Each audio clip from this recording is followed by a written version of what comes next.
ხელოვნება, კულტურა, სპორტი, განათლება, უცნობი და ნაცნობი ისტორიები, საინტერესო ადამიანები ჯვარის ხმაზე. ჩემი ხმა ისმის აქ, მარიამ შეროზიასთან ერთად. მოგესალმებით ძვირფასო რადიო მსმენელებო, ეს არის ჯვარის ხმა, სტუდიაში მარიამ შეროზია ვმუშაობ და დღევანდელი გადაცემის სტუმარი გახლავთ ჩვენი თანაქალაქელი, ამერიკაში მოღვაწე ექიმი ბატონი ლაშა გოგოხია. მოგესალმებით ბატონო ლაშა კიდევ ერთხელ, მადლობა რომ ხართ ჩვენი გადაცემის სტუმარი და გამონახეთ ჩვენთვის ძალიან მნიშვნელოვანი დრო. მოგესალმებით, დიდი მადლობა მოწვევისთვის.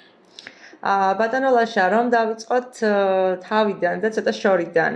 როგორი იყო თქვენი გზა ჯვარიდან ამერიკამდე? ჩემი გზა ნებისმიერი ჩემი მომავალი თუ და წარმატების, რა თქმა უნდა, დაიწყო ჯვარიდან, იმიტომ რომ ჯვარში მე ძალიან მნიშვნელოვანი საფუძველი ჩავყარე იმას, რაც მთელი დანარჩენი ცხოვრების მანძილზე გავაკეთე. ყავდა შესანიშნავი მასწავლებლები, სკოლა, ხალხი ჩემს ირგვლივ, რომელმაც ძალიან დიდი მნიშვნელობა იქონია ჩემი მომავლის ჩამოყალიბებისთვის. და შემდეგ ამ საფუძვლის ფონზე მე შევძელი, რომ დავსულიყავი ჩამებარებინა სამედიცინო უნივერსიტეტში, ვისწავლე სამედიცინო უნივერსიტეტში, შემდეგ დამთავრებისთანავე წამოვედი ამერიკაში. ჯერ მუშაობდი კვლევით ინსტიტუტში, შემდეგ სალიცენზიო გამოცდები, ექიმის სალიცენზიო გამოცდები მოგეხსენებათ, ამერიკაში არის რთული პროცესი, ფაქტიურად თავიდან ხდება მთელი სამედიცინო განათლების აღიარება და გამოცდების ჩაბარება, არის მრავალსაფეხურიანი ეტაპი, რომელიც სამედიცინო პერსონალს, რომელიც აქ მუშაობს, ძალიან კარგად ესმის. ამან რამოდენიმე წელი გასტანა და საბოლოოდ ეხლა ამჟამად ვარ სტონიბრუკის უნივერსიტეტის სამედიცინო ცენტრის გასტროენტეროლოგიური გაყოფილების პროფესორი, ვარ ასოცირებული დირექტორი კლინიკური კვლევების და ასევე კრონის და კოლიტის ცენტრის ჩვენთან აქ სტონიბრუკის უნივერსიტეტში. ასე რომ ჩემი გზა იყო ძალიან რთული, ძალიან გრძელი, მაგრამ ნამდვილად შეუძლებელი არაფერი არ ყოფილა. მე ვთვლი, რომ თუ რაღაცა გაქვს მიზნად და თუ დაისახავ, ის მიზანი ყოველთვის ახდება ესეთი მონდომების შედეგად. ბატონო ლაშა, რა იყო ეს მთავარი მიზეზი და მამოტივირებელი, რომ წასულიყავით ამერიკაში და იქ გაგეგრძელებინათ კარიერა? ჩემ დროს მე ვიძახი ეს ადრე 2000-იან წლებში. იყო ესეთი შესაძლებლობები, რომ თავი წარმოგეჩინა უამრავი რაღაც სხვადასხვა კონკურსები, ასე შემდეგ და ასე შემდეგ. მაგრამ რა თქმა უნდა, როგორც ყველას, ასევე მე მქონდა იმის სურვილი, რომ ჩემი განათლება მიეღო საქართველოს ფარგლებს გარეთ, იმიტომ რომ მოსწავლობის პერიოდში არა, მაგრამ სტუდენტობის პერიოდში მქონდა რამოდენიმე შესაძლებლობა, რომ გავსულიყავი საქართველოს ფარგლებს გარეთ. ვიყავი სხვადასხვა ქვეყნებში, ვნახე იქაური განათლების სისტემა, იქაური მედიცინა, რომელმაც მომცა იმის ძალიან ძლიერი მოტივაცია, რომ მე აუცილებლად უნდა გამხდარიყავი ამ განსხვავებული მედიცინის ნაწილი და უნდა მისწავლა იქ, სადაც ესეთ მაღალ დონეზე ხდებოდა მედიცინის სწავლა და განვითარება და ასე შემდეგ. ამიტომ ჩემთვის ყველაზე დიდი მოტივაცია ალბათ იყო, რომ სტუდენტობის პერიოდში რამოდენიმე ვიზიტი საქართველოს ფარგლებს გარეთ, რომელმაც განაპირობა ჩემი მომავალი, რომ საქართველოს დამებრუნებინა და მიიღო განათლება და ამჟამად. აი ეს მთავარი სირთულეები რა იყო, რაც ხდებოდათ პროფესიული გზის დასაწყისში? დასაწყისში იყო, რა თქმა უნდა, სირთულეები იყო ფინანსური სირთულეები. რა თქმა უნდა, იმ პერიოდში არ იყო ისეთი ჯერ განვითარებასთან ერთად არ იყო ფიზიკურად შესაძლებლობა უკეთესი სწავლების, ძალიან ბევრი შესაძლებლობა იყო არსებული, მაგრამ მას სჭირდებოდა გარკვეული თანხები, რომლის თანხების შესაძლებლობა ამ პერიოდში, როგორც მე სტუდენტს არ შემეძლო. ბევრი ადამიანი დამიდგა გვერდზე მაშინ და შესაბამისად ნელ-ნელა შევძელი რომ მიმეღწია იმ დასახული ბიზნესთვის რომელიც მქონდა მაშინ. აი პირველ განცდას თუ გაიხსენებთ, როცა უკვე ამერიკულ კლინიკაში დაიწყეთ მუშაობა. მე სულ ამბობ ხოლმე რომ 99 წელს დაამთავრე სკოლა და 99 წელს რომ იმის შემთხვევით ეკითხა რომ გავაკეთებდი ანუ მე ვფიქრე რომ გავაკეთებდი იმასაც ეხლა ვაკეთებ ეს სრულიად წარმოუდგენელი იყო ჩემთვის. განცდები როდესაც პირველი პაციენტი ვნახე აქ ძალიან მახსოვს პირველი პაციენტი ვინც ვნახე ძალიან კარგად და ეს ისე თან გადავყევი და ყველაზე დიდი ყურადღება მივაქციე განცდები მერე დამავიწყდა იმიტომ რომ პაციენტი ძალიან მძიმე იყო და მოკლედ ძალიან მარტივად და სწრაფად ჩავები იმ სამედიცინო საქმიანობის ალიაფოთში რომელიც ჩვეულებრივი ცხოვრების ნაწილია ეხლა ჩემთვის. შიში თუ ახლდა ამ ყველაფერს? რა თქმა უნდა, შიშიც მქონდა ყოველთვის. იმპოსტერის სინდრომი არის ასეთი, როდესაც ადამიანს აქვს იმის წარმოდგენა, რომ თუ შემილია ეს ამ ყველაფრის გაკეთება და თუ ეს მე ვარ და მე ვაკეთებ ამ ყველაფრის, ეს იმპოსტერის შიში ყოველთვის და განსაკუთრებით როდესაც დაიწყებ კარიერას რაც ისეთ დიდ გარემოში რომ ისე ყოველთვის ეჭქვეშ აყენებ შენს შესაძლებლობებს თუ ნამდვილად შემილია თუ არა ამის გაკეთება და ეს ბუნებრივიც არის იმპოსტერის სინდრომი ძალიან ბევრს აქვს მეც მქონდა თავის დროზე მაგრამ რა თქმა უნდა შიშის გადალახვა მოვიდა გამოცდილებასთან ერთად დრო რო გავიდა რომ კრიტიკულ სიტუაციებს უკვე ჩვეულებრივად ხვდები და იცი რა უნდა გააკეთო კრიტიკულ სიტუაციებში ამ დროს ეს შიში გავიწყდება და ისეთი შეგრძნება რომ არა გაქვს დრო შიშისთვის იმიტომ რომ შიში გაყოვნებს ბევრ რაღაცაში და აღარ გაქვს უკვე დრო რომ შიშისთვის რაღაცა იფიქრო და რაღაცა ამიტომ ყოველთვის ცივი გონებით უნდა როდესაც ადამიანის სიკვდილს და სიცოცხლეს შეეხება საქმე მაშინ შენს ყველა ირადულს და გონებას და გრძნობას დებ ხოლმე გვერდზე და ეს ძალიან მალე განვითარდა ეს გრძნობა და შესაბამისად მე შიშიც გაქრა თავისთავად. თუ გქონიათ ყველაზე ისეთი რთული სიტუაცია, როცა იფიქრეთ, რომ იქნებ ვერ შევძლო ან არ გამომივიდეს პაციენტთან მიმართებაში. ხონია, მაგრამ ყოველთვის შენთაშულებები ხოლმე ყოველთვის უნდა ვცადო მაქსიმალური. თუ და გაბერჯერ გამოსვლია ხოლმე, როცა ძალიან რთულია ექიმისთვის თავის დანებება რაღაცისთვის, როდესაც პაციენტი არის კრიტიკულ მდგომარეობაში. ხელის ჩაქნევა არის ძალიან რთული. ყველა ექიმი, ჩემი მეგობარი, ჩემი კოლეგა, ვისაც ვიცნობ, რა თქმა უნდა, ყველას мотиваცია არის ის, რომ პაციენტი გახდეს ჯანმრთელი და გამოვიდეს იმ კრიტიკული მდგომარეობიდან. ყოველთვის ურთულესია, რა თქმა უნდა, ყოფილა წარუმატებელი შემთხვევები, როდესაც სამწუხაროდ დამთავრებულა ეს მდგომარეობა, ეს კრიტიკული მდგომარეობა, ყოფილა შემთხვევები, როდესაც არ განვითარდა ისე მდგომარეობა, როგორც საჭირო იყო, მაგრამ თავარი არის ის, რომ არც ერთ ექიმს, ვისაც ვიცნობ, რომელიც მოწოდებით არის ექიმი, არასოდეს ყველაზე რთული გადაწყვეტილების მიღება უჭირს, როდის რა არის მომენტი, როდესაც თავი უნდა დაანებო და ხელი უნდა ჩაიქნიო. ეს მომენტი დგება ძალიან გვიან და ძალიან ძნელად და ზუსტად ესაა ჩვენი წარმატების საფუძველი, რომ ძალიან გვიან ვანებებთ ხოლმე თავს რაღაცას და უმეტეს შემთხვევაში აქ შემთხვევაში გამოდის ხოლმე. არის რა თქმა უნდა შემთხვევები, ეხლა ექიმი ვარ, ჩემი კოლეგებიც ყველას თუ დიდხანს გიმუშავია, ყოფილა შემთხვევები, როდესაც არ დასრულებულა სამწუხაროდ ისე როგორც მოსალოდნელი იყო. ექიმს ყველა ექიმს ქონია გართულება. ამ დროს რას გრძნობს ექიმი, როცა ყველაფერი არ სრულდება ისე როგორც ფიქრობ? ძალიან გულგატეხილი ასე ვთქვათ, იმიტომ რომ და ყოველთვის ვცდილობ რომ რაღაცა ყველა დეტალი მე დავბრუნდე უკან და ყველა წამი და წუთი რომ გაიხსენო. ნუ თუ რამე რაღაცა ხო არ გავაკეთე ისე რომ ანუ ჩვენ საზოგადოებაში არსებობს ესეთი სტერეოტიპი, რომ ექიმები შეჩვეული არიან და მათთვის ყოველდღიურობაა და ამიტომ ცოტა გულცივად ეკიდებიან ამ ყველაფერს და არ მიაქვთ ავადმყოფის თუნდაც ფატალური შემთხვევა გულთან. ეს თუ არის რეალობა და როგორ გაახარწყლებდით ამ, ესე ვთქვათ, მithქმა-მოთქმას საზოგადოებაში?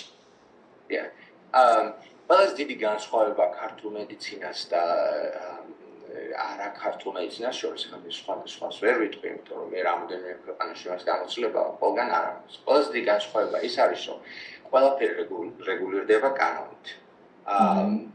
რომც არ გინდოდეს შენ, ერთი არ მეგულება არც ერთი ჩემი კოლეგა, რომელიც ამას არ გააკეთებს თავისი ბუნებით, მაგრამ რომც არ გინდოდეს, ექიმს იურიდიულად აქვს მაგის ვალდებულება, რომ პაციენტს განუსაზღვროს ზუსტად დეტალები აუხსნას, რა მოხდა და რა შეიძლება მოხდეს.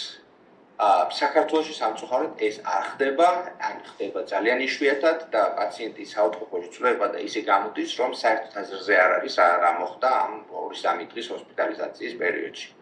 ეს ესე არ ხდება. ეს არის სისტემური პრობლემა, რომელიც საქართველოშია, მაგრამ იმით განსხვავდება ქართული მედიცინა, არა ქართული მედიცინისგან, რომ ეს ყველაფერი რეგულირდება კანონით. რომც არ იყოს ექიმი მოტივირებული, რომ აუხსნას რა მოხდა, კანონი მას ავალდებულებს. ამიტომ ყოველთვის ვცდილობ ხოლმე პროცედურის ოპერაციის დროს პაციენტს დეტალურად უხსნით ხოლმე რა არის მოსალოდნელი, რას ვაკეთებ, თუ გართულება, ანუ რა არის ყველაზე ხშირი გართულება, რა არის ყველაზე უარესი გართულება და რა შეიძლება მოხდეს.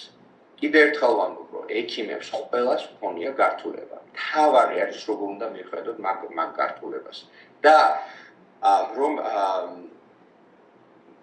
ვიცოდეთ მაგ გართულების მართვა. არც ერთი ექიმი, რომელსაც არ უმუშავია ხანძრივად ან დაკვირვებით, არ მეგულება ისეთ, რომელსაც რაღაც გართულება არ ქონია, ყველას ქონია, მაგრამ ყველას ვცოდნია როგორ უნდა მიხედოთ მაგ გართულებას. ბატონო ლაშა, უშუალოდ რომ შევეხოთ ამერიკულ ჯანდაცვას, აი რა არის ყველაზე დიდი მიღწევები და გამოწვევები? მიღწევები, ვიცით რა, ძალიან ფართო და ვრცელი თემა, ამიტომ ზოგადი პასუხით შემოვიფარგლები. მიღწევა არის ის, რომ პაციენტის მკურნალობა ხდება არა გააზრებულად. პაციენტის მართვა ხდება გააზრებულად. და როდესაც უნიშნავ სიტყვაზე კონკრეტულ წამალს, ყველა ექიმა იცის ის წამალი რას აკეთებს. ყველა ექიმა იცის იმ წამლის მოქმედების მექანიზმი რა არის და ზუსტად იცის, რომ ის წამალი ამ კონკრეტულ სიტუაციაში იქნება სასარგებლო. არის შემთხვევები, როდესაც არ არის სასარგებლო და ამაზე პაციენტს ვაფრთხილებ ხოლმე, რომ შეიძლება ჩვენ ვიცით ამ წამლის, ნუ ეხლა ამ სიტყვებით არ ვამბობ, მაგრამ ვიცით ამ წამლის მოქმედების მექანიზმი და უნდა თქვენ დაგეხმაროთ ეს წამალი, მაგრამ ყველა პაციენტს აქვს ინდივიდუალური, ასე ვთქვათ, მეტაბოლიზმი, რომელიც ამ წამლებს შეიძლება რაღაც განსხვავებული ეფექტი ჰქონდეს ამ კონკრეტულ წამლებს, მაგრამ ამას ყოველთვის ვაფრთხილებთ ხოლმე პაციენტს. ამიტომ უნდა იქონიოთ ჩვენთან მუდმივი კონტაქტი, რომ ერთ კვირაში შემეხმიანეთ, ორ კვირაში შემეხმიანეთ, რომ ჩვენ განსაზღვროთ ეს წამალი არის შესაბამისი თქვენთვის, არ არის შესაბამისი თუ რაღაცა. ერთი შაბლონის მორგება არ არის აბსოლუტურად გამართლებული და ყველაზე დიდი, ასე ვთქვათ, განსხვავება ქართულ და ამერიკულ მედიცინას შორის არის ის, რომ ექიმებმა ზუსტად და არა აქვს ეს მნიშვნელობა, რომელი ექიმია, ეს ქირურგია, ეს არის თერაპევტი, ეს არის კარდიოლოგი თუ ვინც არის. რომ ყველა ექიმა რა წამალს ნიშნავს, მაგ წამლის მოქმედების არსი იცის და ზუსტად იცის, რომ ამ დაავადება, რასაც მკურნალობს, არის ამ წამლის პირიქით ეს წამალი, რომელიც არის მისი დაავადების, რომელიც მას მკურნალობს. აი ეს არის დიდი პრობლემა საქართველოში, იმიტომ რომ ძალიან დიდ ნაწილს ექიმს შეურაცხყოფას არავის არ ვაყენებ და არ მინდა რომ გამომივიდეს. ძალიან დიდ ნაწილს ექიმების არიციან ხოლმე რა წამალი რას აკეთებს და რაღაც ჩამონათვალი არის ჩვენების წამლის ჩვენების ჯერ ერთი ყველას მინდა რომ ძალიან კარგად ესმოდეს რომ წამლის ინსტრუქცია არის იურიდიული დოკუმენტი რომელიც შექმნილია მხოლოდ და მხოლოდ სარეგულირებელი აგენტოების მიერ ეს არ არის სამედიცინო დოკუმენტი ეს არის ყველაზე დიდი შეცდომა, რაც პაციენტმა შეიძლება დაუშვას, რომ წაიკითხოს წამლის ინსტრუქციები, რომელიც არის კიდევ ერთხელ ვიმეორებ, იურიდიული დოკუმენტი. ეს სამედიცინო დოკუმენტი არ არის და ექიმმა უნდა დანიშნოს, ექიმმა უნდა გაშიფროს ეს რაღაცა. და სამწუხაროდ ეს არა მარტო პაციენტებში, არამედ ექიმებშიც არის, რომ მხოლოდ ინსტრუქციას მიყვებით წამალს, როდესაც ნიშნავთ და მე ვთვლი, რომ ეს ძალიან დიდი შეცდომაა, იმიტომ რომ როგორც წეხანა ვნიშნე, ერთი წამალი შეიძლება ერთმა წამალმა შეიძლება ბევრი ვერ გამკურნოს და მიიღოს ერთი და იგივე ეფექტი ერთმა ზუსტად წამალმა ორ ზუსტად ერთი და იგივე დაავადების დროს სხვადასხვა პაციენტში. ამას გამოვყოფდი ყველაზე უფრო მნიშვნელოვან იმად. მიღწევათ, რომ პაციენტთან მიდგომა ამერიკაში არის ძალიან ინდივიდუალიზებული. ხო, აი ზუსტად ამ კითხვამდე უნდა მივსულიყავი, უშუალოდ პაციენტებთან ურთიერთობის კულტურა როგორია და რითი განსხვავდება ქართული გამოცდილებისგან? ძალიან კიდევ ერთხელ ვამბობ, რომ ეს ინდივიდუალური მიდგომა ეს არის ძალიან მკვეთრად გამოხატული და უფრო ახსნა განმარტებითი. ექიმი ვალდებულია, არ არის, ჩვენთვის წარმოუდგენელია ავადმყოფის პაციენტი რო არ შევიდეს საავადმყოფოში. ჩვენთვის აბსოლუტურად წარმოუდგენელია ეს პაციენტს არ ქონდეს რაღაცა კვლევის დასკვნა, რომელიც პაციენტს ჩაუტარდა. აბსოლუტურად წარმოუდგენელია პაციენტი იყოს მარტო იმაში რეანიმაციაში აპარატზე შეერთებული 24 დღის განმავლობაში და εμის ექიმს კი არა და პატრონს ჰქონდეს უფლება მივიდეს მხოლოდ 30 წუთის განმავლობაში. მიუხედავად იმისა, სად არის ეს პაციენტი? არ აქვს მნიშვნელობა. ჩვეულებრივ პალატაში არ აქვს მნიშვნელობა. რეანიმაციაში თუ სად არის? თუ პაციენტს აქვს რაღაცა გადამდები დაავადება და რაღაცა, ჩვენ ვაცმევთ პაციენტის პატრონს, ოჯახის წევრებს სპეციალურ იმას, რა ქვია, აღჭურვილობას, რომ ეს გადამდები ეს ძალიან კარგად ნახეთ ყველამ კოვიდის დროს. ვაცმევთ და პაციენტის მარტო ყოფნა არავითარ შემთხვევაში არ შეიძლება. ინდივიდუალური მიდგომა უფრო პერსონალური მიდგომა პაციენტების მიმართ. ეს არის ყველაზე უფრო მნიშვნელოვანი. მე უფრო მეცაც გეტყვით. ჩემი კოლეგები, რომელიც საქართველოში არიან, მათ შორის ზუგდიდში იქნება, თუ თბილისში იქნება, ბათუმში იქნება, უკიდურესად ძალიან მაღალი განვითარების და ძალიან მაღალი კლინიკური გამოცდილების ექიმები არიან. ყველა, აი მართლა გულწრფელად ვამბობ, რომ ჩემი მეგობრები ყველა ვისთანაც მაქვს ურთიერთობა არიან უკიდურესად მაღალი კლინიკური გამოცდილების და ცოდნის ექიმები. ერთადერთი მე რასაც ვაკეთებ საქართველოში რომ ერთადერთი არა, მაგრამ ერთ-ერთი ყველაზე ხშირი რასაც ვაკეთებ საქართველოში ჩამოსვლისას და ასე დისტანციური კონსულტაციისას არის ის, რომ ამ ხალხს უხსნი რაჭი. მე სხვას ერაფერს არ ვაკეთებ ძალიან ბევრ შემთხვევაში. უხსნი ამ ხალხს ეს დაავადება ეს არის და ეს სწორად აკეთებ პონალობას და ის რასაც იმაშვები და რასაც გინიშნავთ თქვენი ექიმი ეს სწორია ეს ყველაფერი და რაღაცა. აი ეს არის ყველაზე დიდი პრობლემა, რომ ექიმების პაციენტებთან კომუნიკაცია არის ძალიან მინიმალურ დონეზე გადასული და ეს რა თქმა უნდა იწვევს პაციენტებში ეჭვს და მერე სხვადასხვა იმას მიდიან საქართველოს ფარგლებს გარეთ სრული პასუხისმგებლობით გეუბნებით, რომ დაახლოებით 80% შემთხვევაში, როდესაც ქართველი პაციენტები საზღვარგარეთ თურქეთში თუნდაც სხვა ქვეყნებში მიდიან, აბსოლუტურად საჭირო არ არის სრული პასუხისმგებლობით ვახდე. ის 20%, რომელიც თვლით დაახლოებით ვიძახი ახლა 20%-ს, მაგრამ აბსოლუტური უმრავლესობა, რომელიც პაციენტებისა, რომელიც თურქეთში მიდის ან სხვა ქვეყნებში მიდის მეორე აზრის მოსასმენად, ამის სრული ექსპერტიზა და მაღალი დონის ექსპერტიზა არსებობს საქართველოში.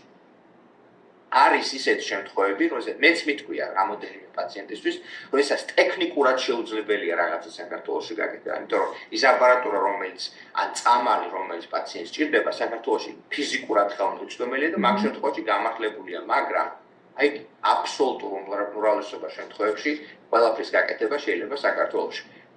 მაგრამ სამწუხაროდ ქართულ პაციენტებს აქვთ დობა დაკარგული, აქვთ დაკარგული იმის შეგრძნება, რომ ამის მოვლა შეიძლება საქართველოში და ასე შემდეგ. ამიტომ ჩემი აზრით, რომ ყველაზე დიდი განსხვავება არის ერთი ის, რომ ტექნოლოგიური განსხვავება არ არის. მართალი რო გითხრათ, ტექნოლოგიური განსხვავება შეიძლება ვერ შეგონოთ, რომ ამერიკაში უფრო ბევრი აპარატებია, საქართველოში არ არის, სრულიად არ არის ეს, არ დავეთანხმებით. საქართველოშიც არის უზურპასებსი აპარატები. ყველაზე დიდი განსხვავება არის მიდგომა პაციენტების მიმართ, პაციენტებთან ურთიერთობა და აი ეს ახსნა განმარტება, რაც ყველას ჭირდება აი მდგომარეობის დროს. ადამიანი როდესაც არ არის ჯანმრთელია, მაშინ არ აწუს ასეთი რაღაცეები. მაგრამ როდესაც ავად არის პრაქტიკული მდგომარეობა, როდესაც უჭირს, მაშინ ჭირდება პაციენტს ყველაზე მეტი საუბარი და ყველაზე მეტი ახსნა განმარტება, რომ კომფორტულად იქნოს თავი. როდესაც ამას ვერ იგებენ საქართველოსთან, ქართველი ექიმი და მაშინ მიდიან ხოლმე საქართველოს ბაგურის გარეთ. იქ თუ ყავთ ბატონო ლაშა ქართველი პაციენტები და მათთან ურთიერთობა თუ არის განსხვავებული განცდა? კი, ძალიან ბევრი პაციენტები ყავს, ქართველები აქ. და რა თქმა უნდა, ურჩევნიათ ჩემთან მოსვლა, იმიტომ რომ ჯერ ქართულად საუბრობ, დაუხსნი. ჩემი ტელეფონის ნომერი ყველას აქვს, არ ვიცი, კარგია თუ არ არის კარგი ეს, რომ ყველას ჩემი ტელეფონის ნომერი აქვს, იმიტომ რომ ელემენტარულ რაღაცებზე შეიძლება ამის შუა ამეს მივიღო მესიჯი და ანუ რაღაცა პასუხისმგებლობა მქონდეს, რომ იმას უპასუხო. კი, ძალიან ბევრი ისე რომ იმდენად, იმიტომ რომ ვცდილობ რომ რაღაცნა ანუ მე ნიუ-იორკში ვცხოვრობ და ნიუ-იორკში არის უბანი, სადაც უფრო მეტი ქართველები ცხოვრობენ და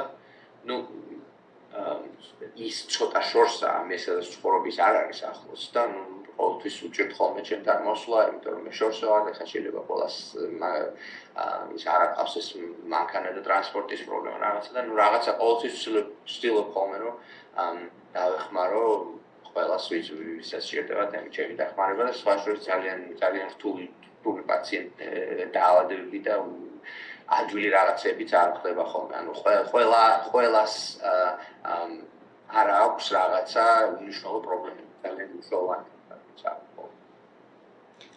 როგორია ქართველ ექიმად ყოფნა ამერიკაში და თუ გაქვთ, აი თუ ყავთ ქართველი კოლეგები იქ ადგილზე და თუ გაქვთ რაღაცა ესე ვთქვათ ერთობები და ასოციაციები ქართველ ექიმებს? კი, ქართველი ექიმები, მეგობრები ძალიან ბევრი მყავს. მთელს ამერიკაში ძალიან ბევრია ქართველი ექიმები, განსაკუთრებით ამ ბოლო დროს. ძალიან ჭკვიანესი ბავშვები წამოვიდნენ საქართველოდან. იმიტომ რომ ეს სალიცენზიო გამოცდები ბევრმა ჩააბარა, რეზიდენტურაზე არიან, სპეციალიზაციას სწავლობენ, ექიმები არიან, მუშაობენ. ჩემს საავადმყოფოში მე 2 თვე არას გადმოვედი სტონი ჰუკის უნივერსიტეტში, მანამდე ვიყავი ვაილ კორნელის ნიუ-იორკ პრესვიტერიანში და მან არავინ არ იყო მე როგორც ვიცი, მაგრამ იყო ქართველი რომელთანაც რამოდენიმეჯერ მომიწია ურთიერთობა, რამოდენიმე პერსონალი იყო ქართველი. ექიმი, როგორც ასე, ჩემს საავადმყოფოში არც აქ და არც იქ არავინ არ არის. მაგრამ ჩემ მეგობრებს მუშაობენ სხვადასხვა საავადმყოფოში და ხშირად ხვდებით ხოლმე. როგორც ასე, ქართული სამედიცინო ასოციაცია ესეთი მე მგონი ვიღაცამ გააკეთა, მაგრამ როგორც ასე აქტიური არ არის, მე როგორც ვიცი. ყოველ შემთხვევაში მე არ ვიღებ მონაწილეობას რაღაცა ოფიციალურ სამედიცინო საქმიანობაში ამაზე, მაგრამ ჩემს მეგობრებთან ყოველთვის მაქვს ხოლმე კონტაქტი, რაღაცა ის თავის პაციენტს მე მიგზავნის, მე ჩემს პაციენტს ვგზავნი თუ რაღაცა სხვადასხვა სპეციალიზაციის ის არის და ასე შემდეგ. ახალბედა ექიმებს რას ურჩევდით, მით უმეტეს თუ ისინიც ფიქრობენ, ახალბედა ექიმებს რას ურჩევდით, თუ მით უმეტეს ისინიც ფიქრობენ ამერიკაში კარიერის გაგრძელებას? პირველ რიგში ახალბედა ექიმებმა უნდა ისწავლონ პაციენტებთან ურთიერთობა. ყველაზე დიდი პრობლემა ეს არის ხოლმე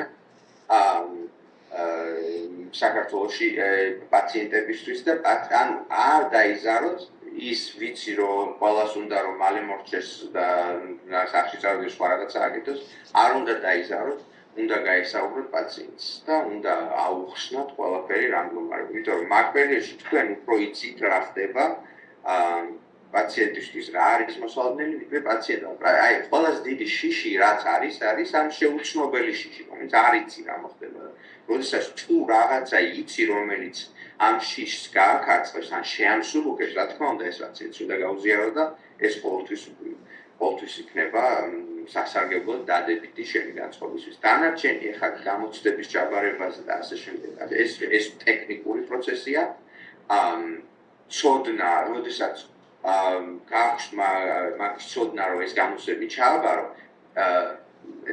ეს ამის გაკეთებასთან რა თქმა უნდა შეუძლებელი არ არის, ძალიან ბევრმა ჩააბარა ეს გამოცდა და ყველაზე პირველად მეც ესე ვიყავი და ყველაზე პირველი რამოდენიმე დღე რეზიდენტურის პერიოდში არის ძალიან რთული ხოლმე, იმიტომ რომ ჩვენ არ გვაქვს ეს ჩვევები, რომ პაციენტს ესე უნდა იყოს, ისე უნდა იყოს, მაგრამ ყოველთვის უნდა იყოს ყველა მოწადინებული და ესე ვთქვათ open minded, რომ მივიღოთ ის ინფორმაცია, რა ინფორმაციაც არის საჭირო ექიმის ჩამოყალიბებისათვის და 3 წელი სწავლობენ ხოლმე პირველად, მერე სპეციალიზაციისთვის კიდევ 3 წელი, ანუ ეს რთული ხანგრძლივი პროცესია, ეს არ არის 6 მინიმუმ 6 წელი უნდა ისწავლო ამერიკაში, რომ სამედიცინოს მერე, ანუ სამედიცინო უნივერსიტეტის დამთავრების მერე მინიმუმ 6 წელი უნდა ისწავლო, რომ სპეციალიზაციის ექიმები თერაპევტი და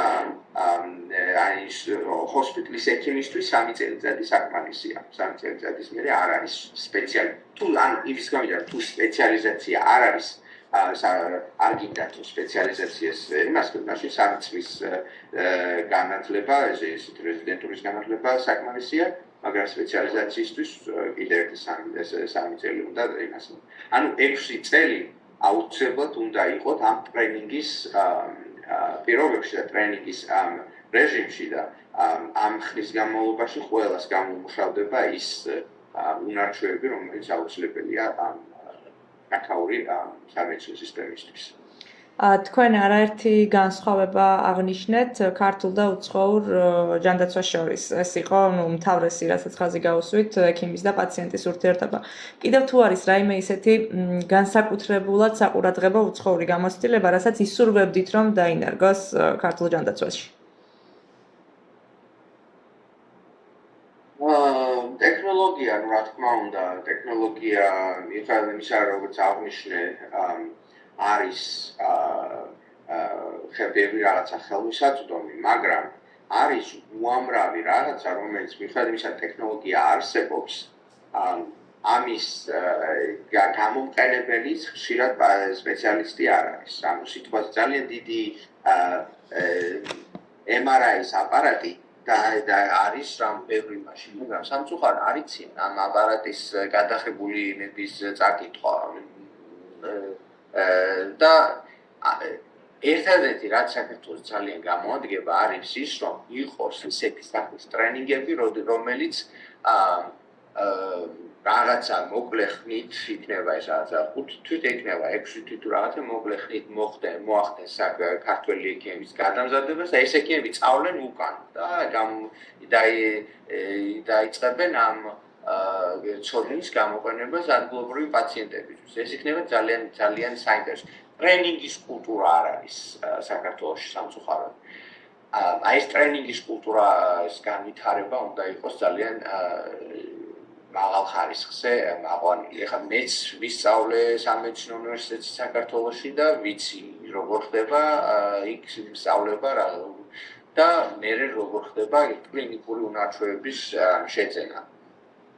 როდესაც ექიმი მუშაობს აკადემიურ საავადმყოფოში, სადაც პრეზიდენტები და ფელოები არიან, საქმეს აბსოლუტურ უმრავლესობას საქმისას აკეთებს რეზიდენტი და ეს ფელო, რომელიც არის იმაში, რა ქვია, ტრენინგში მყოფი ექიმები.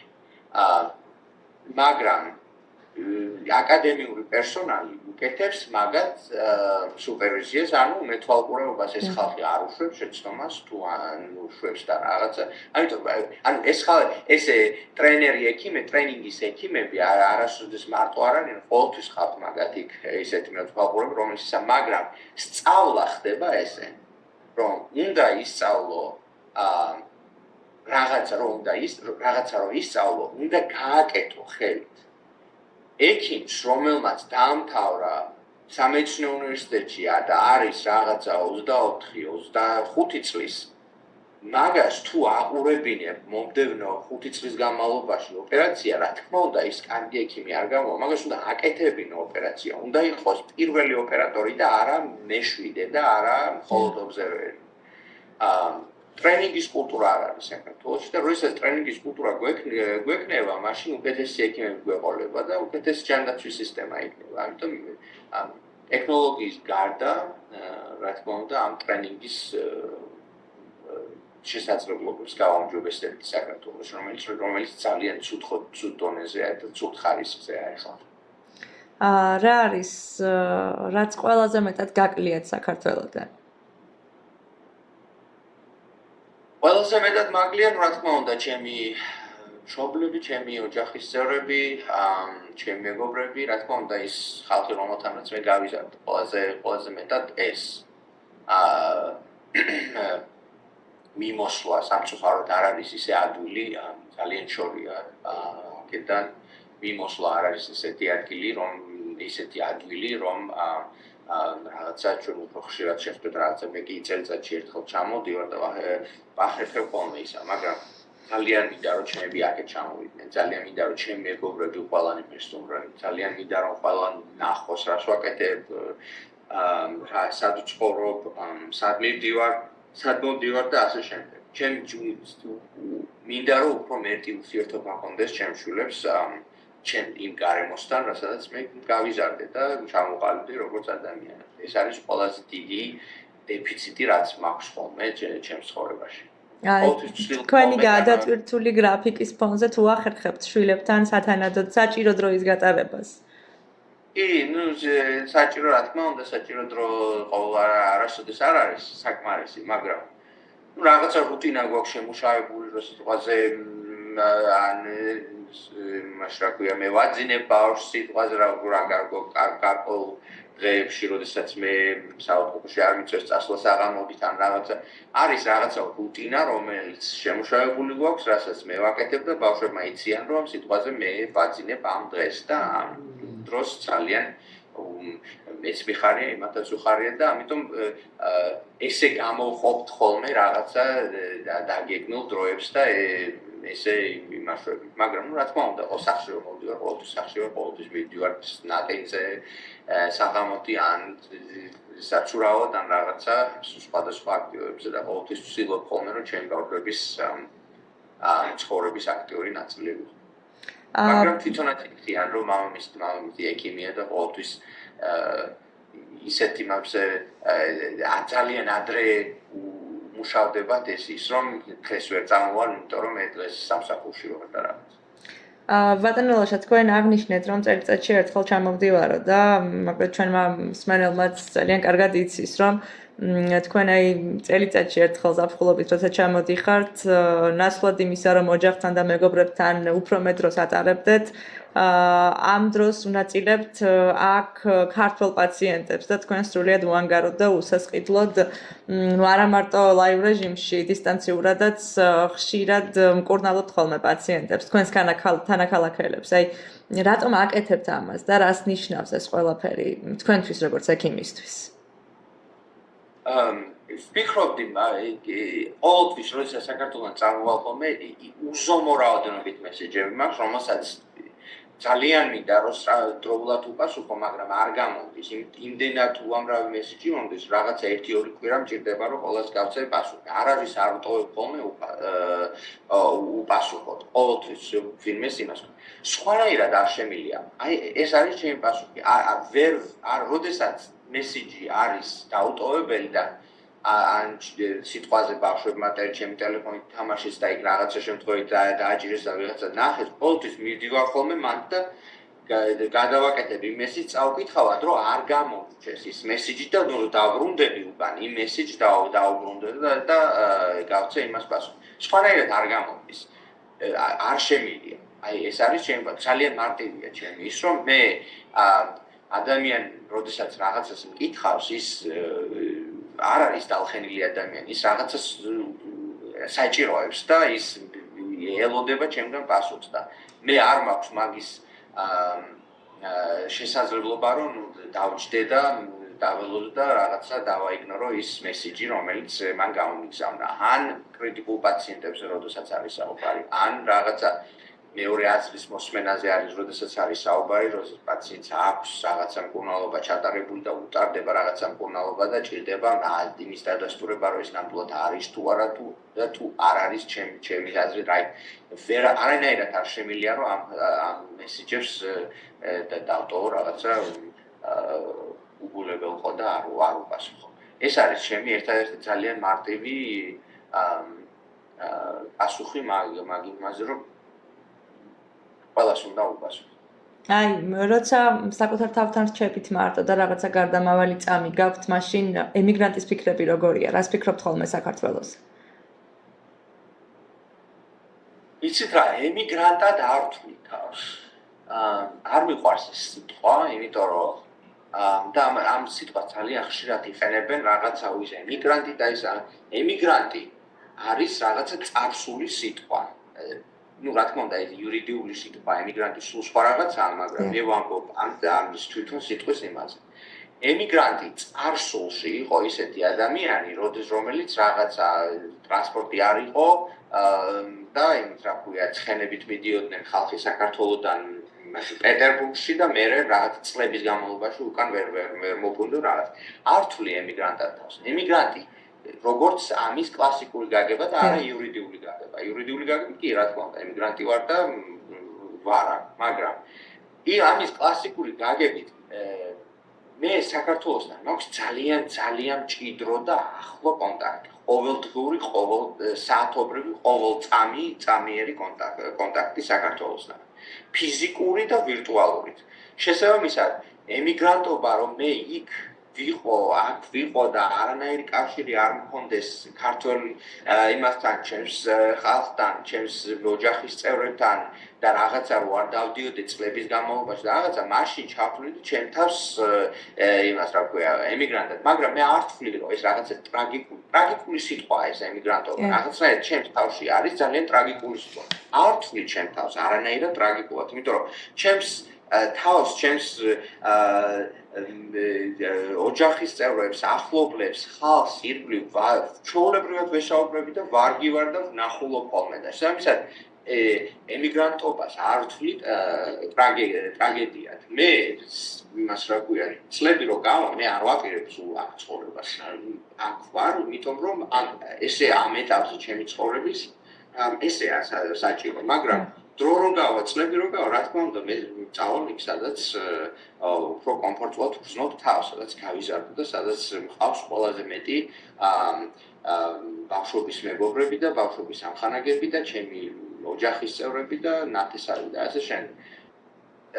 ანუ იმის გამიდე რა არ ვთვლი ესე იგი ემიგრანტობა, ეს არ არის ტრაგიკული მდგომარეობა, ეს არის მდგომარეობა, როდესაც ჩვენ ვართ იქ, სადაც საჭირო არ ვთქვათ. არ ვარ ის რა ქვია უბედური და არ ვარ რა ქვია წარუმატებელი და ნუ ყველა ქართველი რომელიც აქ ცხოვრობს აკეთებს რაღაცა მიზნით არის ჩამოსული. შესაბამისად აი ეს რომ მე იმიგრანტი ვარ და ვაიმე და ტირილი და რაღაცა ეს შეცდომა არ აქვს. ყოველთვის ხედავ ქართველებს და ყოველთვის ხედავ ჩემს ოჯახის წევრებს და ყოველთვის დავდივარ ხოლმე საქართველოში.